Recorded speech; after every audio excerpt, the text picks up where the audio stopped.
Okay. Magandang gabi, mga bagong bayani at mga kabarangay. Magandang hapon po dyan sa Middle East. At magandang umaga naman po dyan sa USA, UK, Europe at Canada. Eto na po uli ang inyong lingkod, Engineer Frank Ginabal, dito po sa pagbabalik ng OFW at Frankahan. Dito po yan sa Ikofwe Tele Radio. 6:30 to 7:30 po tayo. Every Monday, ang tatalakayin po natin ay ang Department of OFW Affairs. Ito po sa ating Ikofwe Tele Radio. At meron po tayong bagong partner ngayon, ang Turismo at Kabuhayan presents OFW at Frankahan. Ito po, ito ang pangbungad lagi, no? Itong Ikofwe OF and OFW Empowerment Coalition. Bakit lagi na lang yan na Sir Frank ang inaaral nyo? Kasi ito po talaga ang mission, vision, objectives ng itong ginagawa natin ito. No? Lahat po yan ay doon patungo. Ano po ang ginagawa natin bilang leaders, bilang mga OFWs, advocates, saan po tayo papunta? Siyempre, doon tayo sa empowerment. Wala naman pong ibang pupuntan tong ating ginagawang ito. Now, this time, OFW lang yung ating kasama. Pero ngayon, isinasama na po natin ng OF. OF and OFW. Kaya hindi lang po OFWs. Kasama din natin ngayon ang mga OF. Overseas Filipinos. Ano ba yan? Ang Overseas Filipinos po yung mga kababayan natin na mga Pilipino or nagpalit na sila ng citizenship but Pilipino pa rin po ang tawag natin dyan. Nandun na sa ibang bansa nakatira. At kasama yung kanilang pamilya. No? Matagal na po yan. Since 1950s, magti-TNT at doon natitira, no? Makakakuha ng trabaho. Yan po yung mga OF. Overseas Filipinos po ang tawag doon kasi ayaw nilang tawagin silang OFW. No? With due respect, bakit po? Kasi ang OFW daw ay mga Pilipinong trabador sa ibang bansa. Sila hindi. Mga citizen po sila ng bansang yon. So, okay na po yun. So, OF, isasama na natin at saka ang mga OFW dito po sa Empowerment Coalition. Kaya yan po lagi ang ating pangbungad. No? So, ito pong Ikofwe OF and OFW Empowerment Coalition ay meron po siyang programa. Ngunit bago po ang lahat, alam na po natin, pero for the sake of those who just happen to see our program, ang Ikofwe po ay ang Empowerment Coalition of Organizations and Filipinos Worldwide Incorporated. Yun po ang Ikofwe. No? So, hindi lang po tayo OF and OFW, but yung mga organizations nila, invited pa rin po natin. When in fact, yung pong 22 logos na yan, nakatabi ng Ikofwe, yan po yung 22 organizations, partner organizations ng Ikofwe. No? Kaya yun pong makikita nyong tumatakbong red ads sa baba. Yan po yung 22 partner organizations within Ikofwe. Now, ano po yung sinasabi ko kaninang programa? Ito po yung Tripartite Empowerment Program. Pag sinabi pong tripartite, tatlo, hindi dual tite, hindi single tite, but tripartite, no? Ibig sabihin, tatlo siya. Ano po yun? Yun po ang social, economic, at political empowerment. So, dito po natin, dahan-dahan nating ini-explain yan para ma-digest ng ating mga OF and OFWs kasi marami pong tanong, no? Meron na tayong social, meron pang economic, at meron pang political. Karamihan po ang naintindihan lamang yung social and economic empowerment. Pagdating po sa political, ayaw nila doon yan sa mga politiko. But we are wrong, no? Kailangan po natin yung tatlong empowerment na yon. Ang social will give us the unity. Ang economic will give us money, kailangan natin. At yung political po, magbibigay sa atin yun ng power. Yun ang tunay na power. No? So, yan po ang lagi kong binubungad. Ito po ay hindi lang ngayon. Ano na naman yung ini-introduce mo ngayon? Hindi po ngayon. That was before. Nandun pa po tayo sa Saudi Arabia. Iyan na ang ating ina-advocate.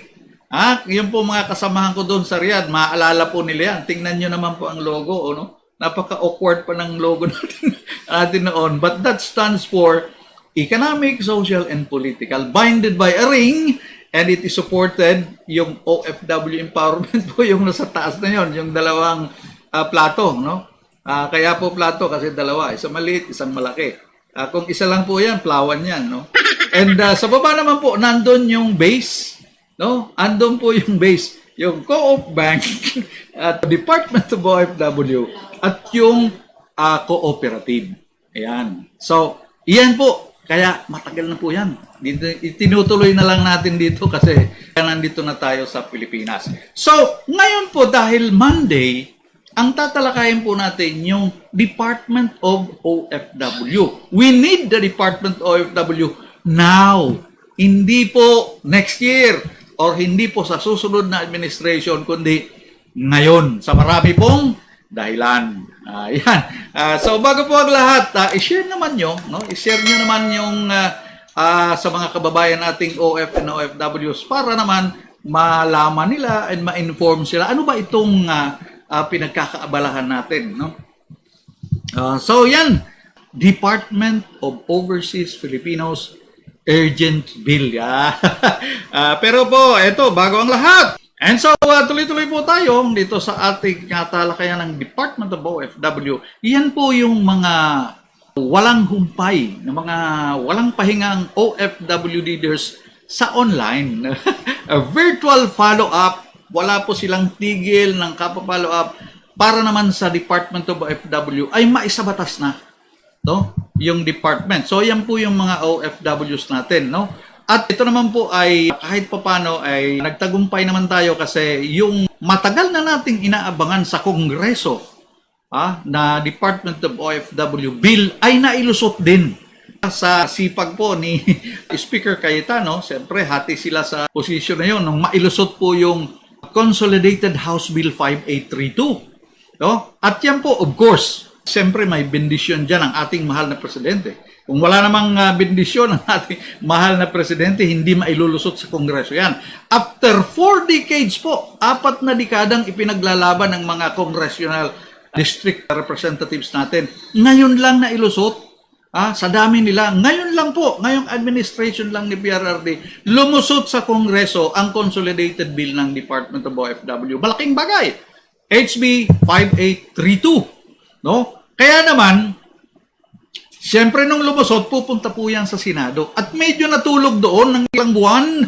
Kaya wala po tayo. Ito po ang ginawa natin. Maliban doon sa ating virtual at Facebook follow-up nito sa Senado para maituloy, magkaroon man lamang ng hearing. After 8 months po, no, walang hearing nung mula yung bill na yon mula sa Kongreso. Nagpunta na tayo sa harap ng Senado. Harap ng Senado po yan. Mga OFW yan, mga kasamahan natin yan. Ayun pa nga si Anita Pitilo, sila Ferdi de los Reyes. Ayan, sa harap mismo yan. First time po na mag-rally ang OFW sector. And that is in front of the Senate compound. And then, it virtually paid off. Dahil at last, nagpatawag po ng hearing ang Senado for the first time.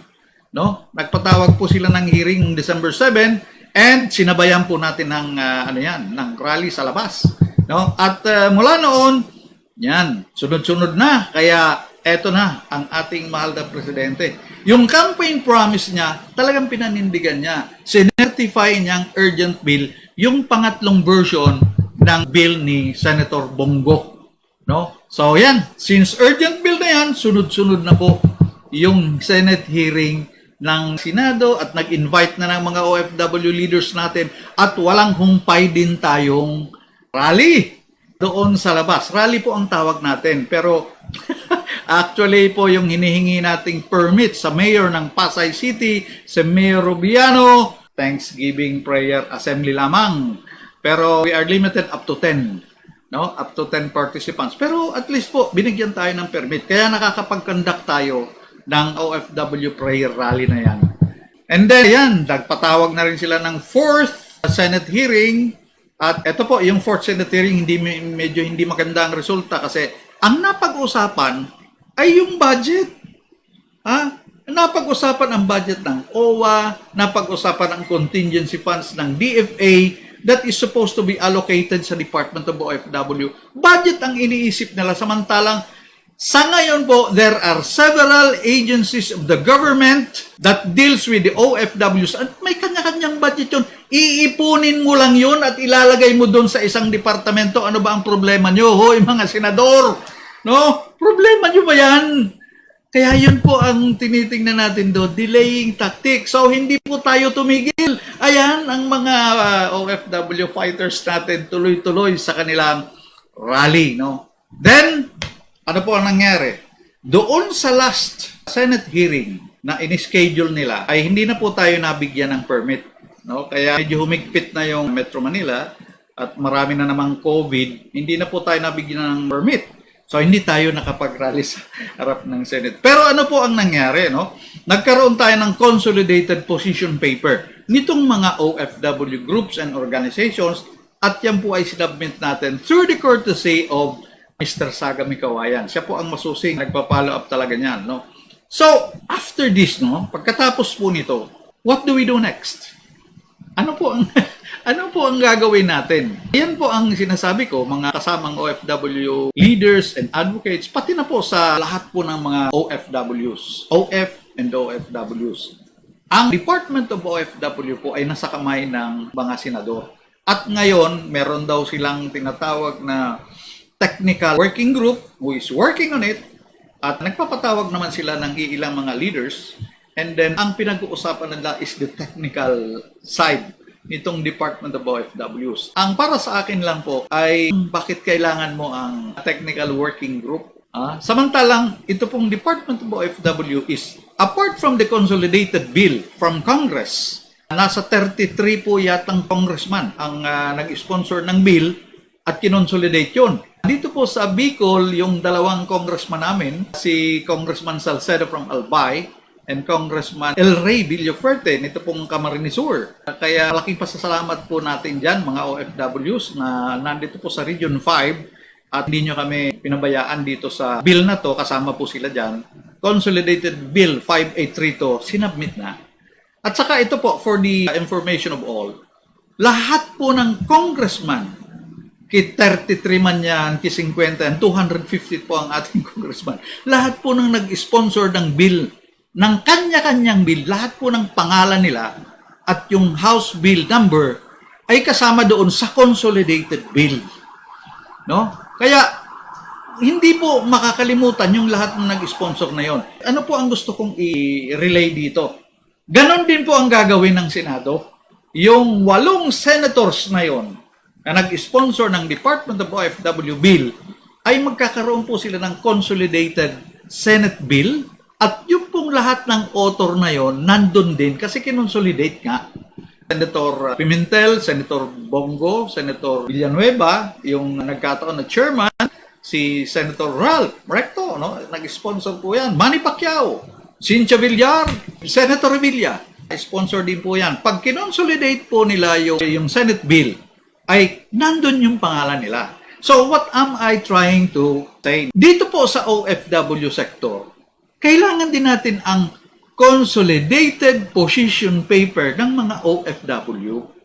Lahat po ng organizations na magsasubmit ng position paper, dapat consolidated. Kasi yung organization nyo, yung presidente nyo, ilalagay doon sa consolidated position paper natin.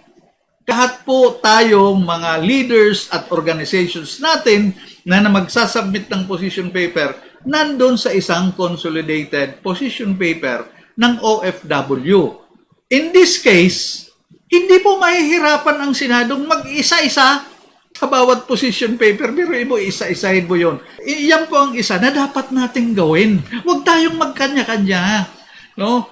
Consolidated paper. So, magiging 3 consolidated bill ng House na isubmit na. Gagawa po sila ng consolidated Senate bill. At sana, itong ating consolidated position paper ng mga organizations ng OFW ay nakasalang din as one para yung pong pag-review nila yan ay madali naman.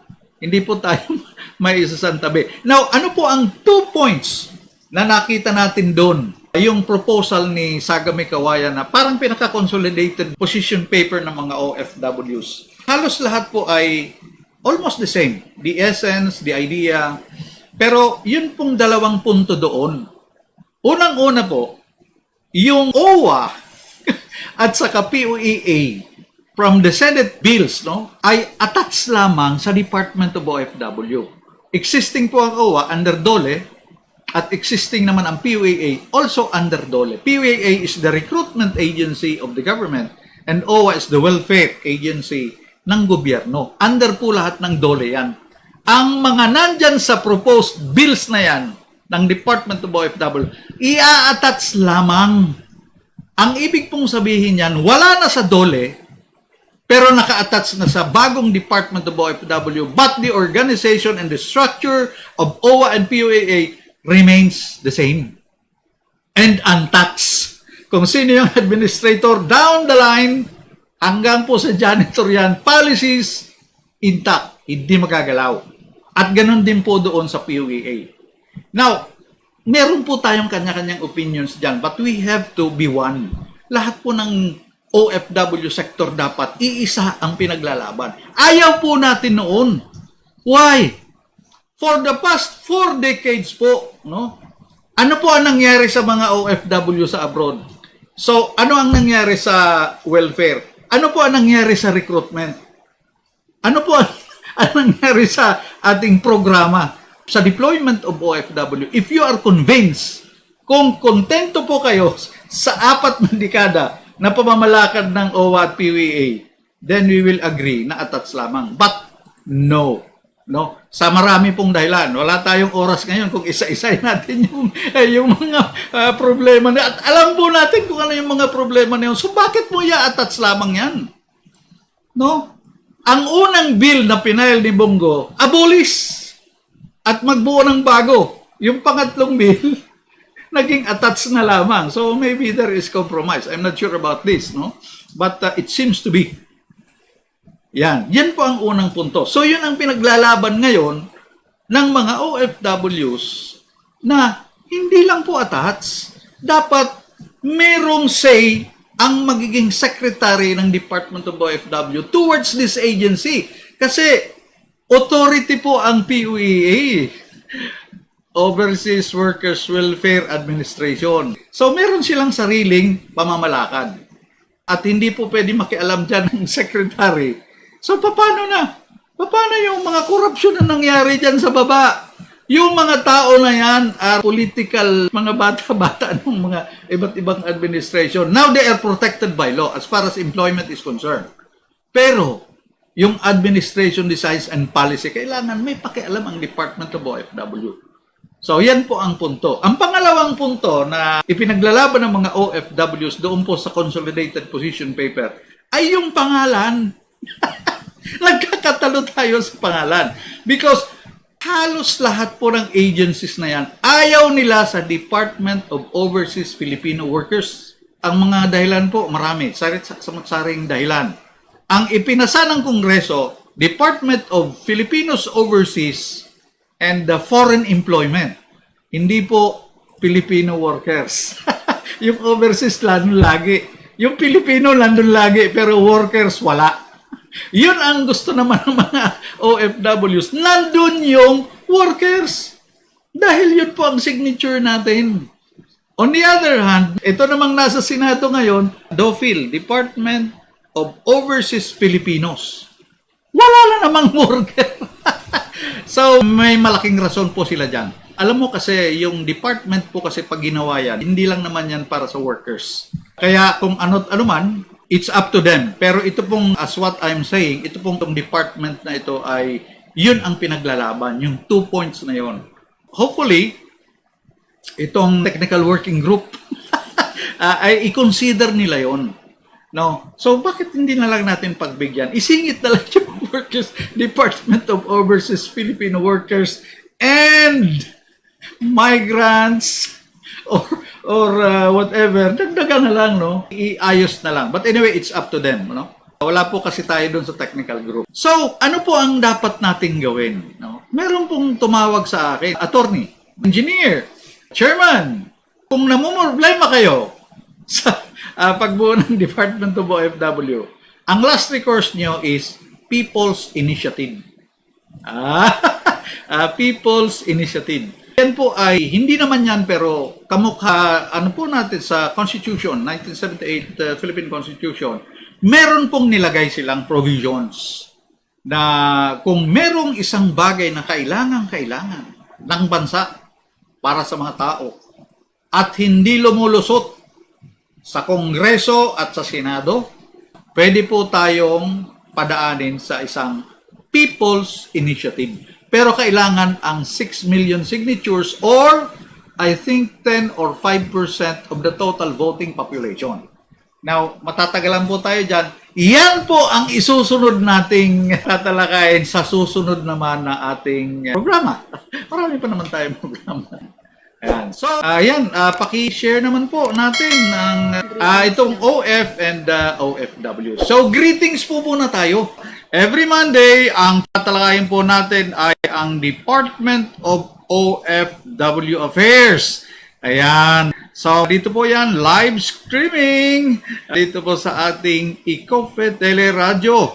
At meron po tayong bagong partner ngayon, ang Turismo at Kabuhayan presents OFW at Frankahan. So, ito po ang bagong programa natin. Schedule ng programa for the week.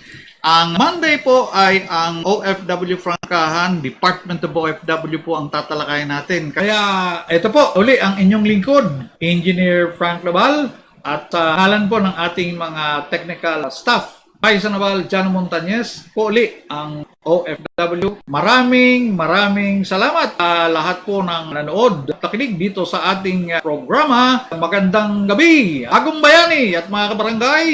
Magandang hapon po dyan sa Middle East at magandang umaga naman dyan sa USA, UK, Europe at Canada.